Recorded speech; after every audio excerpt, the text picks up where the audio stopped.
Welcome to Discussions of Music, Healing, and Consciousness with your hosts Chris Noble and Bill Paratzman. In today's episode, we want to mine the wisdom of a specific frequency, 40 hertz. Chris is a bit of an expert on this particular frequency, which has been shown to have some success slowing the progression of Alzheimer's disease. And he has some unexpected results to share that might surprise you.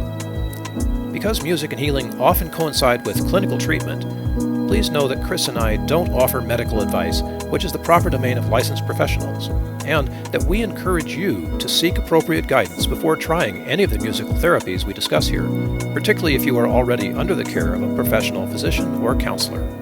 That said, we also look forward to a time when people feel free to try musical healing at will and rely on common sense to guide their use. We'll be talking about all that and much, much more, as always, in these open conversations, here on Discussions of Music, Healing, and Consciousness.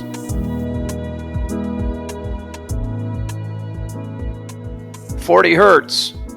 40 hertz. 40 hertz.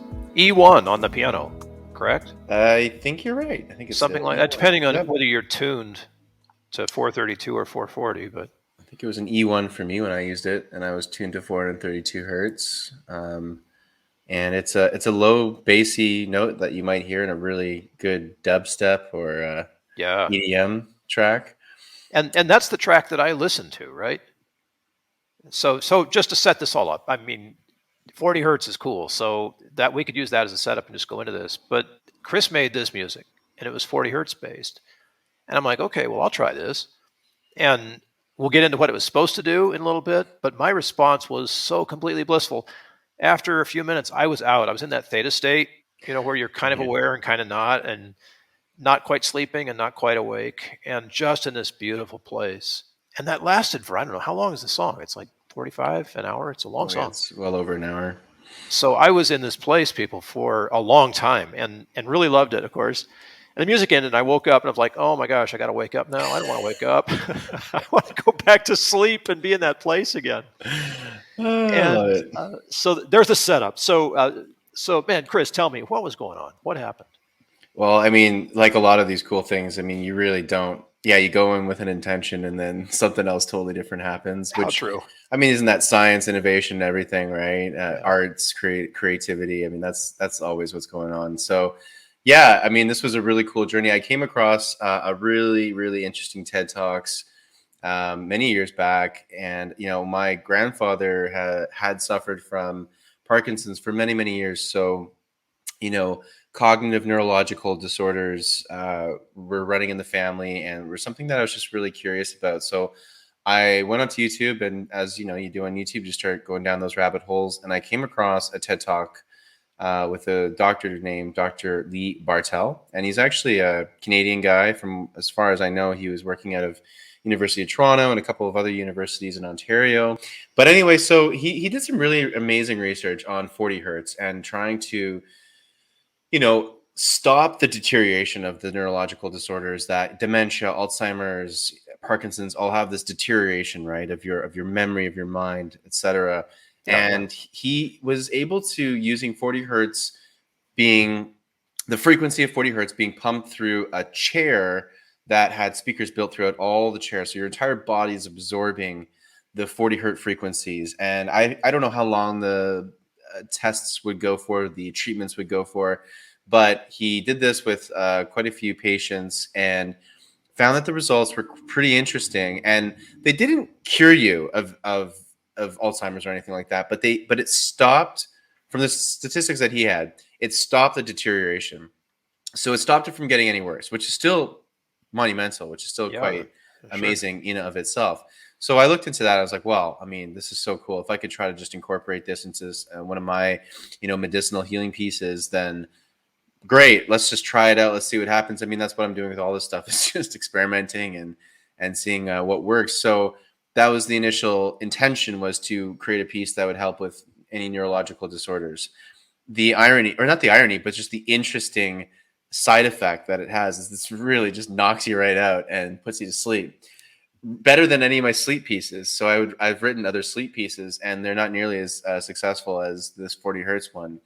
So just time out for a second. But what do you mean by Yeah. successful? You mean successful in terms of it puts you to sleep and keeps you there?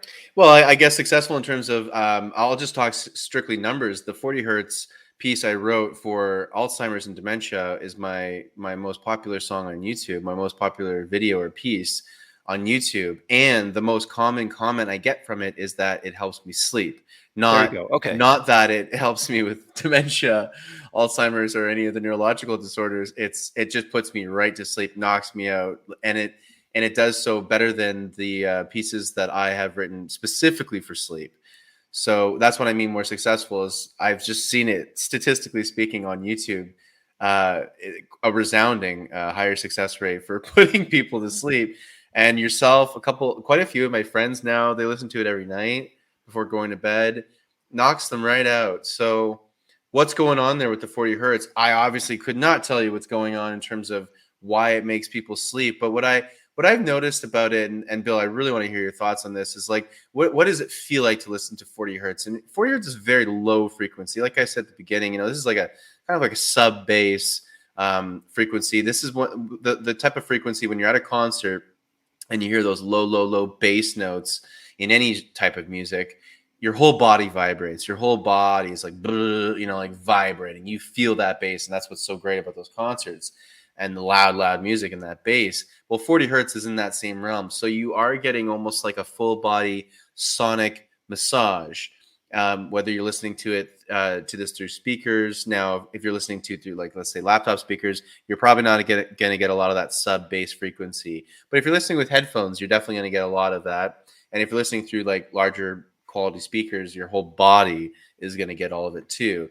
So that much I know. It's a body sensation. It's like a sonic massage, and I guess it really has a pretty good effect on the brain for at the very least relaxing it. And the funny thing too, and this is my last thing, and I want to hear how you've experienced it, Bill, is that 40 hertz is in the gamma wave spectrum in terms of the frequencies of the different levels of consciousness. And so you're saying how this 40 hertz puts you into a theta wave. Well, theta is, 48 hertz, I believe. And so that's much lower. And interesting that a higher frequency like 40 hertz puts you into those lower states. But I think that's where we start to get different, where, your state of consciousness is a particular frequency, but it doesn't mean that number, that particular frequency of 8 hertz or something else is actually going to put you into that state, because without getting into too many details, binaural beats operate in a bit of a different level for when it comes to frequency. So when you first listen to it, and maybe when you've also just listened to it again, how do you feel when you even hear this 40 hertz piece, Bill? Yeah, I love this question. And I'm going to disclaim my own stuff on this too. Theta is a word that I'm picking because it most closely resembles what I think I'm experiencing, but it might not be the actual correct term. Which is a deep rest state. But a deep rest state is what I'm after there. So however you want to measure that, or whatever frequency you want to associate with it, I am not exclusive with respect to frequencies. I welcome all comers. So there's no I can't make music discrimination here. No frequency discrimination. But I recognize that there are certain effects that you get from one versus the other. So this 40 hertz thing, I guess what I knew going in was what Chris has just said, how this frequency happens to be good for memory care. And that was fine. I mean, it's more curious about what it would do for me versus memory care. I don't have the instruments to be able to measure that on myself, So my experience of it was, so I started the music, put on headphones, because I like to listen under actual cans rather than the earbuds. The cans do give you a bit more of that bass, and I knew I was getting a lot of bass in the 40 hertz. I was looking forward to some of that. So I wanted to be able to hear it, fairly well. They weren't noise canceling, but that's okay. So listening to the music, there's a level at which I think we listen consciously. Chris, you're hearing music going, oh, it's this chord, it's that chord. I can see where the melody's moving now, how the structure, or you start to analyze. It's just natural for musicians. We kind of do that. But after a very short period of time, all that went away. And it wasn't, and this is the cool part, people, it wasn't because I turned it off. Because, I generally experience music intellectually first, and emotionally second. And I have to turn off the intellectual experience to get to the emotional one. And that didn't happen, Chris. So, Chris, the music that you have quickly shifted me out of that intellectual thing and completely opened up the emotional level of just experience. And okay, I know you can have thoughts when you're experiencing and being in the present too. So yes, those thoughts were there, but those thoughts are more like, wow, I wonder what's going to happen next versus, oh, that's an E chord. Yeah. Right. And so my thoughts became more curious and in that sense, more accepting. And that opened up this experience, which happened very quickly. I would say within the first maybe tops 5 minutes, Chris, and I was out. Wow.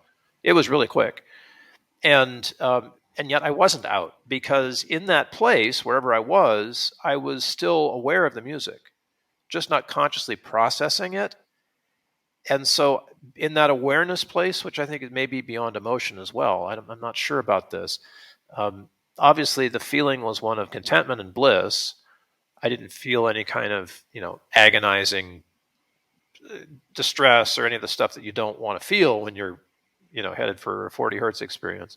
So that none of that was there for me.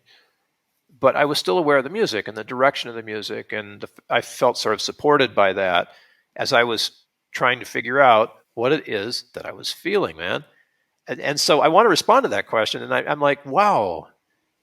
I like to say when there's this absence of movement or absence of feeling, absence of thought, that moment of infinite potential, for me, I just call neutral.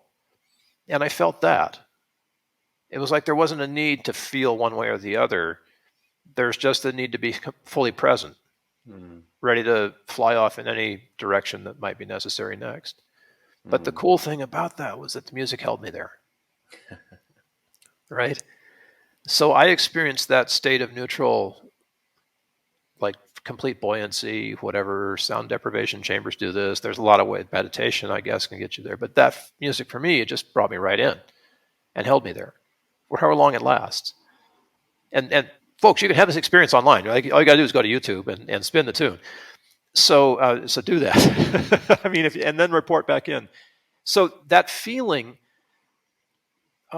I look back at it later and say that was blissful because I was not being pushed in any particular direction. I didn't feel a need to move in any direction. So I don't want to say it's neutral because it sounds like I wasn't feeling anything, but I was definitely very much there. Even though the most conscious part of all of us all the time wasn't part of the conversation at that moment or during that almost an hour, more than an hour. And then how did you feel after that hour when you came out of it? Oh, so I was disappointed with the music, and it's like, what? There was something here, and now it's gone. and it took me a little bit. It took me a minute to reorient and say, oh yeah, well, that was because I was listening to this music. Oh, these are the headphones. Yeah, I was lying on the bed. It was all cool, right? Everything was comfy. And so after I reoriented, first feeling was like disappointed. What? It's over? Yeah. Wow. Right. And the second feeling then was trying to reconnect to it. I just wanted to go back to sleep, and I hadn't had dinner yet or whatever. It was like, this is early evening and I'm ready to you're ready. Yeah. Go down for the night. Out for the day. Yeah. But I wish I had journaled on how well I slept after that. That'd be interesting information, but I suspect I slept pretty well. Don't often go to a deep theta state and then sort of come back and then not be able to sleep well. It's like that sort of is the precursor in some way for me. Yeah, that makes sense. I wish I had like a Fitbit or something. I could tell you exactly what happened the following night. But, with the science that we can get at home now, you want to try this, listen to Chris's 40 hertz music with your Fitbit and then like compare against other nights' sleep or whatever that you've had and let us know because, we're curious how this stuff works. And until there's significant funding behind it, nobody's going to go there, on their own. Well, I mean, even so Dr. Lee Bartell, right? I mean, this is a TED Talk video going back 6-7 years probably at this point. It's not new. And like a lot of this research, especially into frequency, I mean, without getting too much into it, there's never funding for it. Very, very rarely is there funding for it because, what happens if it's successful? God forbid you can't sell it as a pill. So, it's not very lucrative. However, I would argue that the equipment and a lot of other ways of still selling it, you could, as a business, make a good amount of money off that. But that really shouldn't be the motive for our healthcare system. But anyway, that's another can of worms right there. Yeah, But that's a whole podcast by that itself. is a whole series of podcasts right there. But anyway, it's so the research is, it's lacking in a sense that there's not certainly enough data. We would love to have more, love to have more funding, and love to have more people engaged in it. So yeah, like Bill said, if you guys go listen to that track, just type in 40 hertz Chris Noble into YouTube, or just check out the YouTube channel. We'll have a link in the show notes.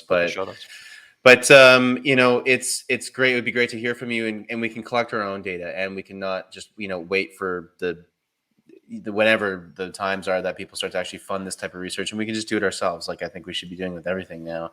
And we got the Fitbits. It's so true, right? Like the data you can get off those boggles my mind. It's really cool. And like let us know what the A, B, or the before and after data would be. We'd be eternally grateful for that information. And it's cool because we can all learn together, grow together, and the just this little area here, and there's so much more that we all know that we can expand to when it comes to frequency and healing and sound and all that stuff. If we can just start to get more of an understanding of the 40 hertz, just that alone, and like why does it help a lot of my friends as well fall asleep, and they comment on it. It's easily the most listened to piece I have because it's so practical. And because it clearly works, and it was just not my intention when I wrote it for it to work for sleep more than anything, but it is. And why is it 40 hertz that seems to just knock you out in a beautiful, blissful way? And is what's going on physiologically when we listen to these different frequencies, right? And is it because it's a more full body frequency, meaning your body really resonates with it, and it's almost like, like I've said, almost like a sonic massage in a way? Is that why it's so soothing? I've written very soothing soft piano tone with it as well. I think there's hints of water in the background, but all my other pieces have those elements, and they're not nearly as popular as this one. So what's going on? I mean, I have no idea, but I would love to know. And listeners, please let us know if you have any thoughts, because we're kind of shooting in the dark here, but it's interesting. It's weird to me because it's not like musicians have been making music without using 40 hertz until now, right? 40 hertz has been it's a note in the scale, and it's a pretty important one in a lot of ways. And we haven't had the technology until recently to be able to sustain a 40 hertz note for as long as we want, hours if we need to, days. That's relatively new. In the past, you'd have to get like a upright bass player with a bow and just have them bow as continuously as possible for hours, to get that same note, or loop the track or something. There's ways to do it, but it's really interesting to me that you can tell by the popularity of the song, there's a hunger out there for this. Oh, yeah. And it's a hunger that, just for the record, is not being supplied by Big Pharma. It's, not necessarily being supplied by the psychedelic movement quite yet. Although we could talk about how psychedelic music is sort of aligned with that foundation tone stuff in practice. It probably has a lot of 40 hertz in it. But this is relatively new phenomena. It's as if we've rediscovered something that we all want, and we didn't know we were looking for it. Well said. Yeah. And why not, right? I mean, these things don't need to be confined to the middle of the Great Pyramid of Giza. They need to be out in the world where we can use them practically. And it's true. No, you're right, Bill. I mean, but it's funny you mentioned the Great Pyramid of Giza. I've actually been going through my Egypt footage for my other YouTube channel, Ancient Mysteries on Earth, and I've started to finally actually put some videos together from my travels and expeditions. And I was in another pyramid. I just looked at the footage yesterday for. It's called the Bent Pyramid, and it's less famous, but still relatively well known. And they think it was a mistake. It starts up one way and then kind of squares off towards the top, and it's a different shape than the Great Pyramid. But basically, it's an acoustic chamber, and I think Bill's off the show for a second here. There we go. Are you back? Yeah, I'm watching. Oh, you're watching. I'm sorry. For those listening, we're working on a new platform right now, and I was like, oh no, did Bill just get dropped off by the lightning storm or I something? had my blow my nose so that Yeah, I highlighted Chris there. For those of you who are listening, which is irrelevant that we're on video, but I love it. So anyway, so this Bend Pyramid, I remember when I went in, the first chamber that you walk into is unreal. It's got like a triangular ceiling, but the triangular ceiling is built out of steps in a way. So if you can imagine like a steps shape going down on the walls of the ceiling of like a triangular ceiling, and the walls are this flat polished granite, and we're talking like many tons, massive megalithic blocks, polished, flat, and then this triangular roof. So it's kind of like a square rectangular shaped room with a triangular, quite tall ceiling, very tall ceiling, like 20 feet high, like crazy. And the acoustics are unbelievable in there, and your sound reverberates for, I swear, at least 8 to 9 seconds, like a long reverb trail. And you got to wonder again, these pyramids, were they not resonant chambers of some kind using frequency to do something, whether it is to, maybe improve the crops in the area, which has been proven. And actually there's pyramids in Russia that they're using to do exactly that with their agriculture, using frequency, specifically just frequency and geometry. Or was it to improve the health of the people, which we're looking into now and seeing that frequency, of course, does that, and so on and so forth. But it's acoustics, and then there's some sort of crazy reverberation. Once again, you're like, are we just rediscovering modality of health and medicine that we used to use all the time, that was maybe extremely successful many thousands of years ago, and we forgot because that's just time and things get lost in history. And maybe this 40 hertz endeavor is something that we're just remembering, something that maybe the ancient Egyptians knew when they were building the Great Pyramid. And that's pretty cool, because I honestly think a lot of things in science we're just rediscovering things that we already learned perhaps in the very distant past. And this frequency and the psychedelic healing and all that. I mean, you look at a lot of these ancient tribes, not just civilizations, but the tribes of indigenous people all around the world, and their cultures were all very aware of the healing properties of not just the psychedelic plants, but also just the general mushrooms, herbs, fungi in the general area, that all we're doing in modern medicine is taking those and then synthesizing them into something removed from nature, and then we can patent it and sell it and all that good stuff. So, it's very curious and cool to see how something like my 40 hertz piece just resonates, pun intended, with a lot of people, and seems to actually work for not maybe the desired outcome I was going for, but it's definitely working for sleep. And this is something that I would love to just learn more, and maybe find some scientists out there that would want to team up and get more in depth of like what is going on when we use different frequencies in the body. Why do some things make us feel one way, and then other frequencies make us feel a completely different way? There's one last thought on that, and I just realized. So part of my music background is also in film scores, and I was told at a couple of different workshops I went to for film scores that in horror films, and specifically, they'll use a higher pitch frequency. I forget which one, but it's a higher pitch frequency, and it's designed exactly to do the opposite of what 40 hertz does, which this higher frequency keeps you on edge. There's something very off-putting. It's very tense. It induces maybe fear and anxiety. And they do that because that's what you want in a good horror film, is to make your audience terrified. And so they will subliminally input these off-putting frequencies into a horror film just so that you're even more on edge. And it works. Obviously, they do this all the time. So this is a common practice. So it just goes to show you that there's so many things that any frequency can do. And why not go down that rabbit hole more? One of the cool movies that does that is The Shining. And we just finished reading or listening to the audiobook, which is different than the movie.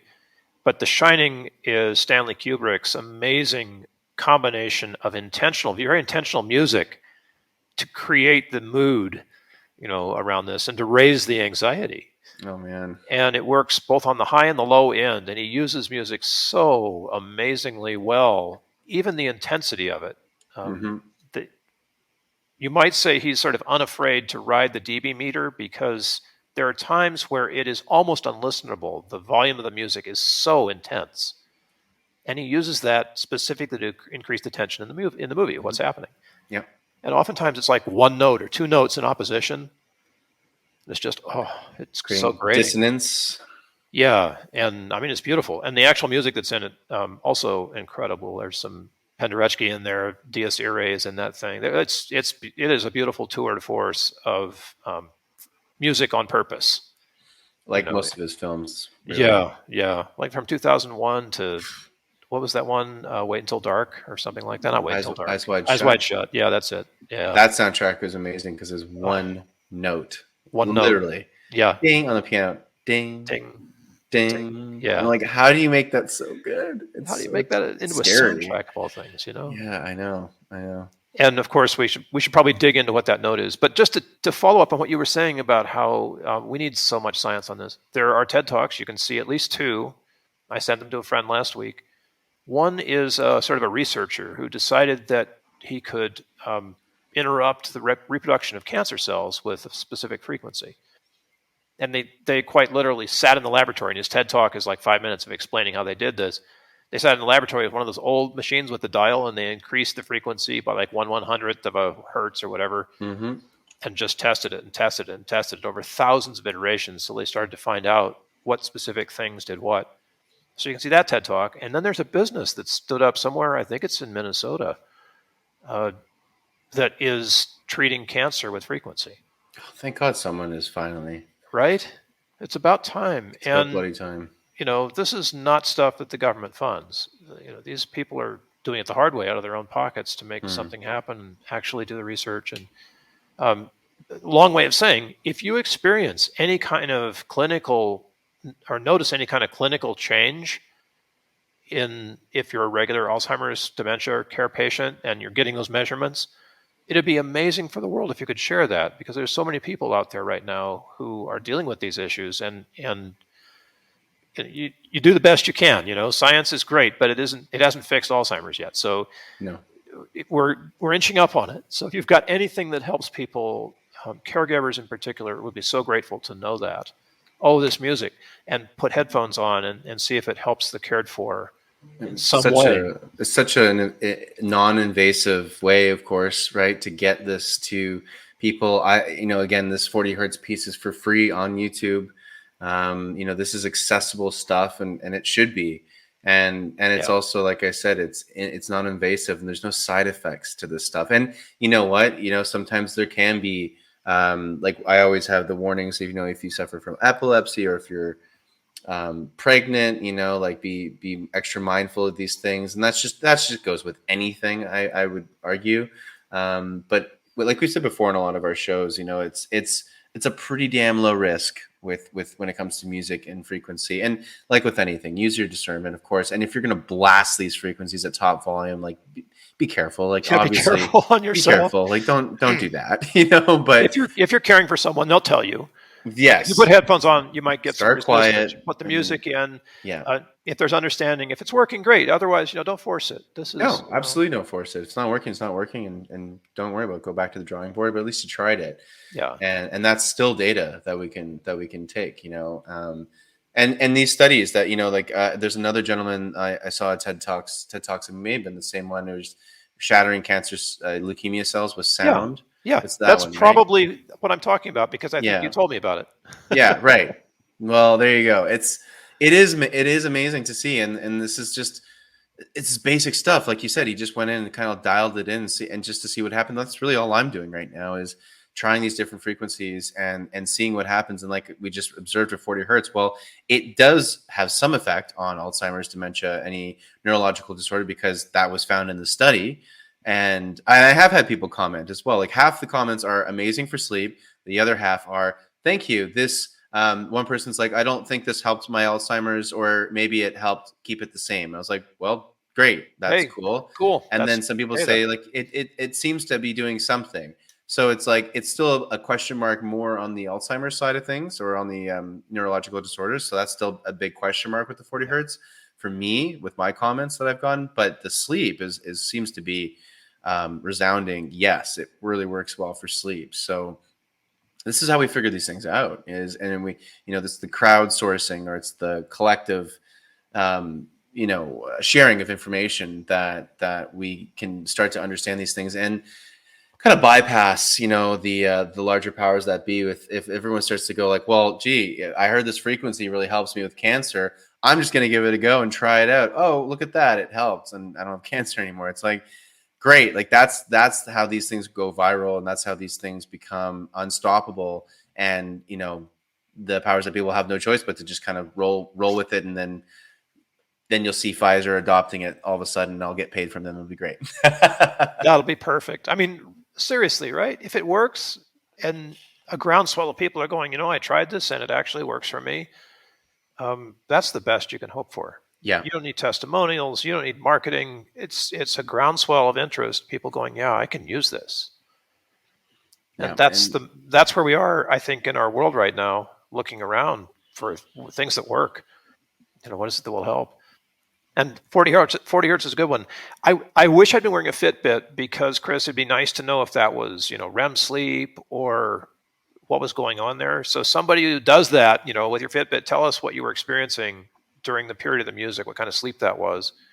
And maybe because of this interest in sleep and the worldwide intention to do it better than we have been, Mm-hmm. your apps showed up, or your music has showed up to sort of feed that need. Yeah, and thank you. I appreciate that, and it just shows that there's a hunger for alternative ways for us to find some sort of some healing, of course, and some progress in this world where I swear it looks like we're just getting sicker and sicker and sicker rather than more healthier, and again that's a whole other podcast in and of itself, but and I think that's statistically true right now, but it's also so there's more and more of a need for people to try new things that or old things that are being revived that have some relief. And I've been finding it really interesting.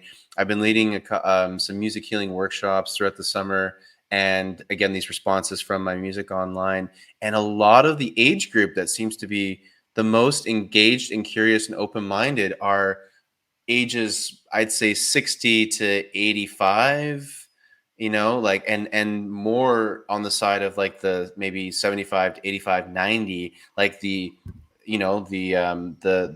senior old age home type of, community, let's say. Greatest generation or early Yeah, boomers. Hey, early boomer. whatever generation you want to call that or whatever that is called, slash the people that I think, it's just, I find it really amazing that they're that open-minded for it and they're looking for it. And they obviously are the category that would suffer the most from dementia, Alzheimer's, Parkinson's.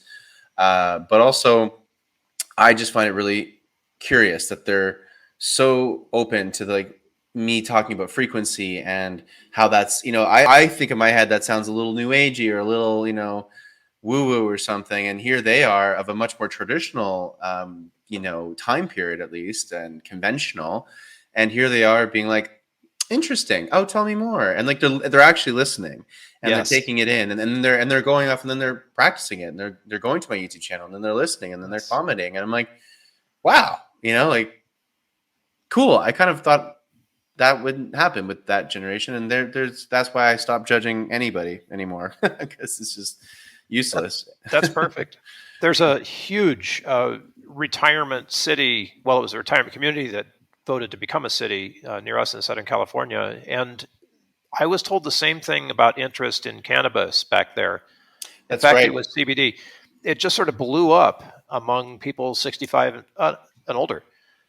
And a great need to be able to do something more than whatever it is, medicine was doing for them. Well, they're on, my grandmother as a great example. I mean, she's on like 13 pills a day. I mean, it's just like, how do you keep track of all that? It just seems so, And if we're supposedly such a sophisticated civilization, why do we need a pill for another pill that you need a pill for that pill, and then that pill needs a pill for that pill? And you're like, Yes. doesn't that seem a little inefficient and expensive and not really helping anything, because it's causing more problems than it seems to be solving?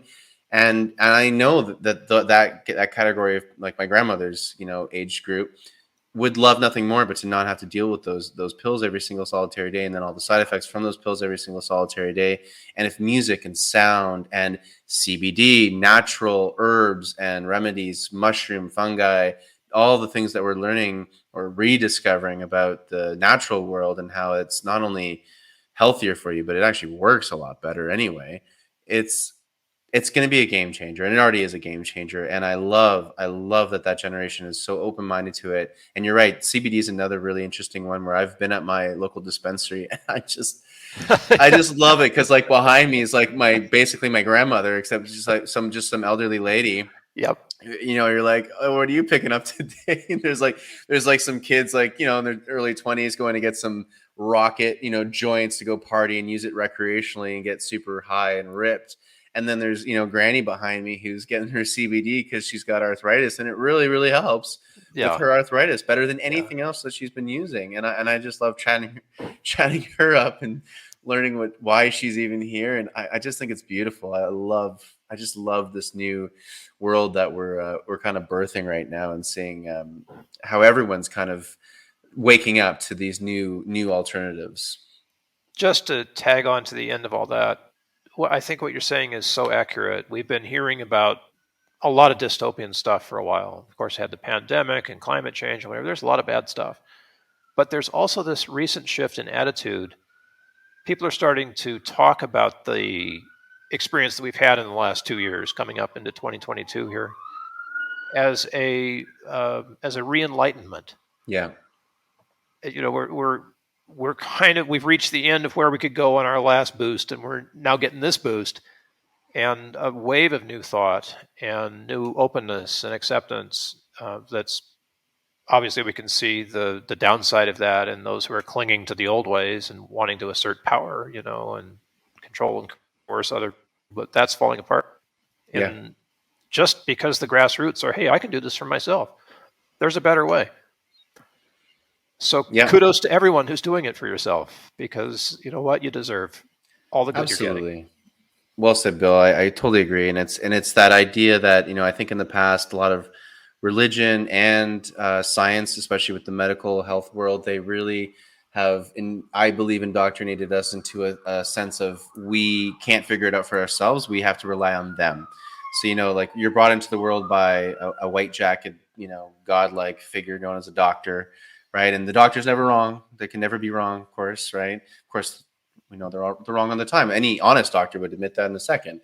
And just like scientists do not know all the answers. Science in and of itself is literally, the pursuit of truth. And it's a process, not a thing. It's a process. It is not. Oh, sorry, process. Well, yeah, process. It is.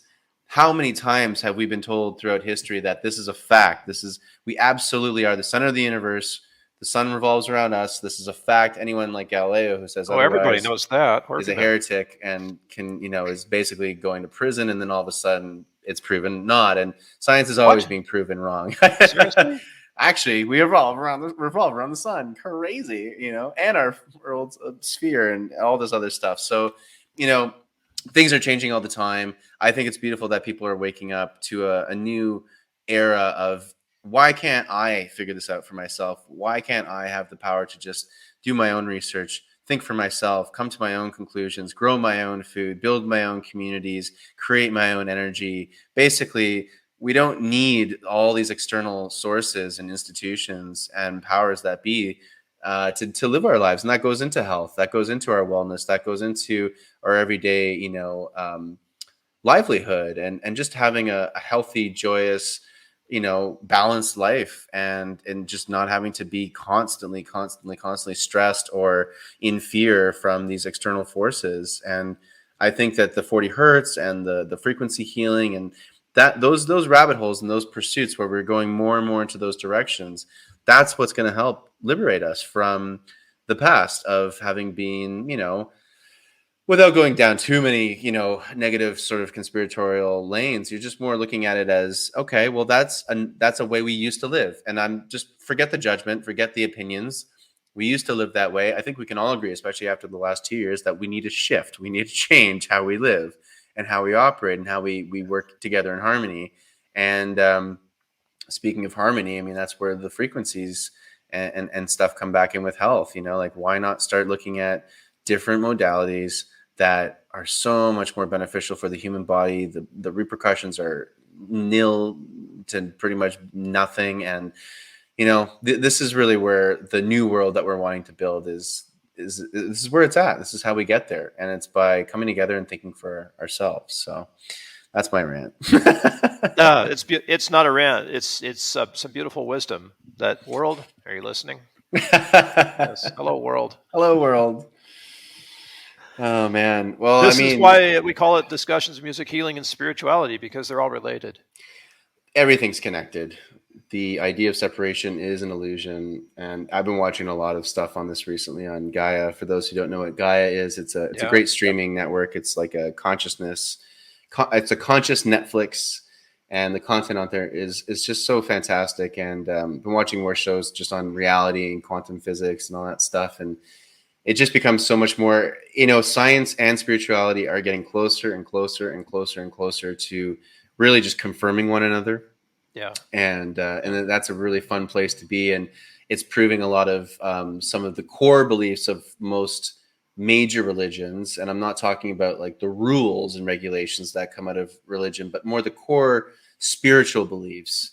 The metaphysics is actually measurable now. Very measurable, and even some of the wisdom from different, like the Quran, the Bible, and these ancient texts are actually becoming more relevant. And when you can read them in that more neutral perspective, it's actually like, wow, science is like the ancients. I believe science and spirituality were one thing. They didn't have a different. I think that the ancients, much like maybe other beings in our universe, understand the singularity, understand that nothing is separate, and therefore everything is connected. Therefore, even the idea of having different scientific branches like geology, biology, astronomy, all of these things, we separate and categorize everything so that it all feels disconnected. And so somebody who's studying, geology would never get into archaeology. But although now we're realizing in archaeology, geology is essential, because if you can date some of the stone in the areas and the geology nearby the sites, that's how you can date the sites. It's a great way to date sites. So we need to start the cross-disciplinary approach to all these things.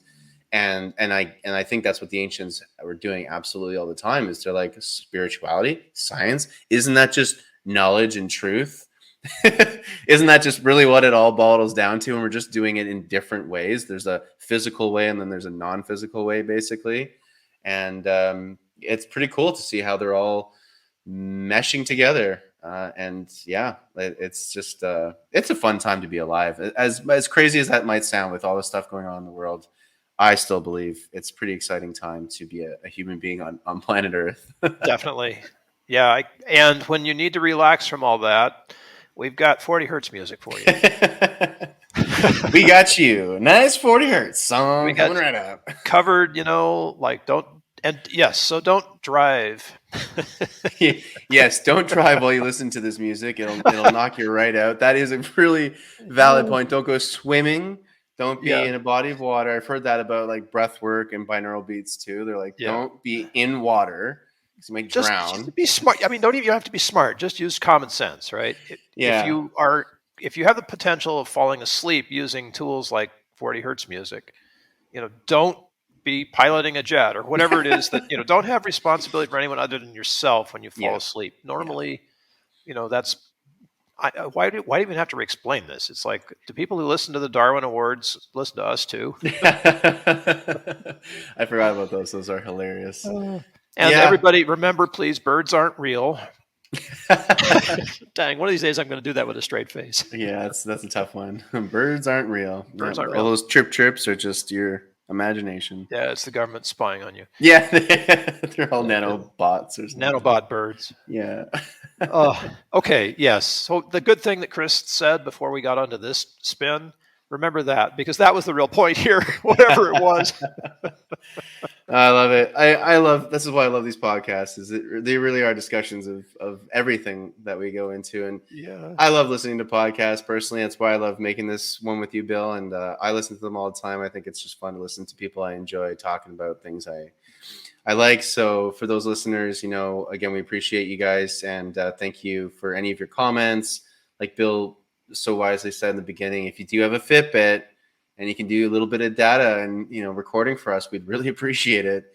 So drop us a line or just share a little comment and let us know if you do have any experiences. That doesn't have to be data driven, just can be, how did you feel after any of these pieces? How did you feel before listening to this stuff? Yeah. And, if you want to learn how to incorporate music into your life in a medicinal healing way, I mean, Bill's the guy to talk to for that.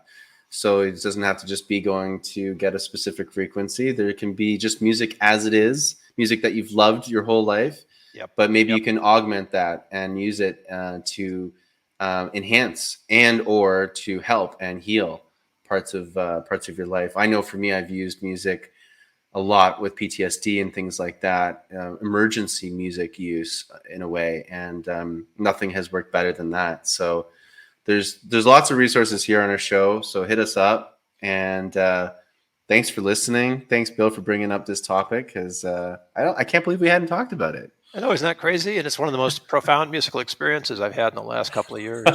Thank you, man. Well, thank you. Those are very kind words, and I'm just so grateful that total mistake happened. What's it, the Bob Ross, the happy accidents? The happy accidents, yes. So people all over the world are falling asleep to Chris Noble's music. I mean, what? Right? I didn't see that coming when I left music school. I'll tell you that. I thought I was going to be a rock star, and here I am writing music that puts you to sleep. And I thought that was my job as a classical piano player. Yeah, right. Thank you, brother. What a great chance to chat about this amazing topic. And yeah, show notes for all the stuff you guys want to find. It'll be there. And Chris is making more of this stuff. Wait until you hear his next one, 41 Hertz.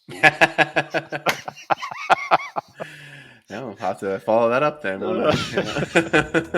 Thanks, everybody. Thanks, everyone. Aho. Thank you for listening in on our conversation and for taking time to show your appreciation with a like, share, or subscribe. Discussions of Music, Healing, and Consciousness is a practice of spontaneity, and we welcome your comments, ideas, and questions. There are ways to connect with us in the show notes, so let us hear from you. Until next time, this is Bill Paratzman along with Chris Noble wishing you great musical health. Samara Huchaya.